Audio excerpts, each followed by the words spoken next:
Should you buy a fitness watch or a smart watch?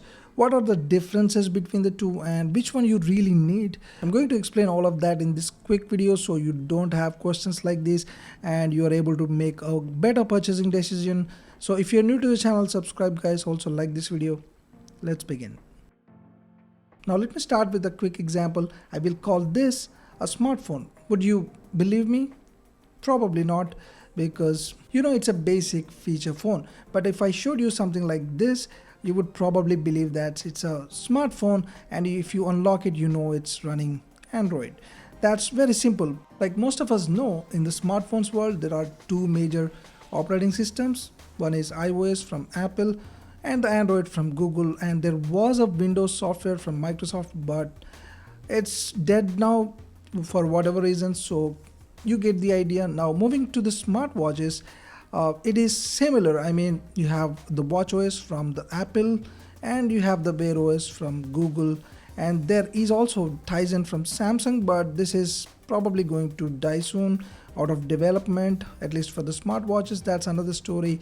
So in the market everything is labeled as smartwatch, but really they are fitness trackers, fitness tracking devices with some extra features. Like all the Amazfit series watches, they don't run on Wear OS, so they are not technically smartwatches. The same goes with the Honor watches, like the Honor Watch Magic 2, and again the Mi Watch Revolve, that does not run on Wear OS as well.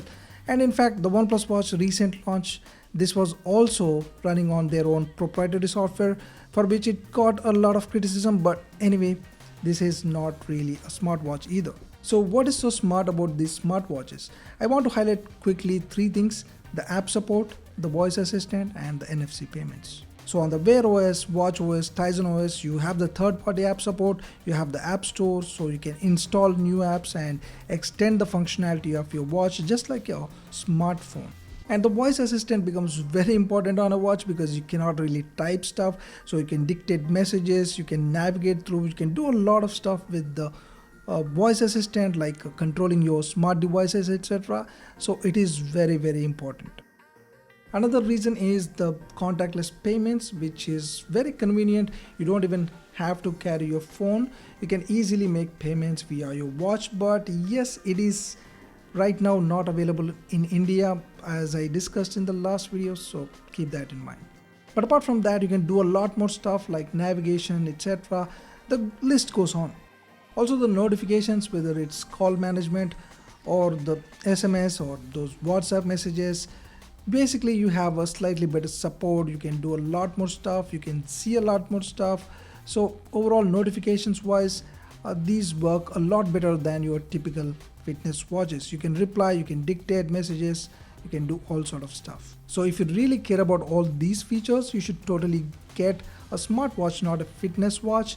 And these usually cost a lot more than a typical fitness watch, but not everyone needs all these smart features, so that's where the fitness watches fit in really well.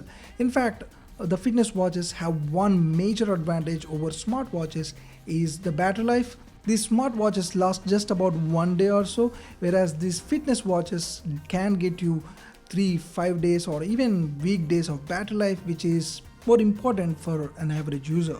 So there are some people who don't care about all these smart features, but they want calling function. In that case, you also have some products like the Honor Watch Magic 2 or the Amazfit GTR 2, but I wouldn't personally spend that kind of money for a fitness watch. And nowadays you also have some ultra budget options available with calling function, but make sure that the speaker and the mic is very important, and check the quality.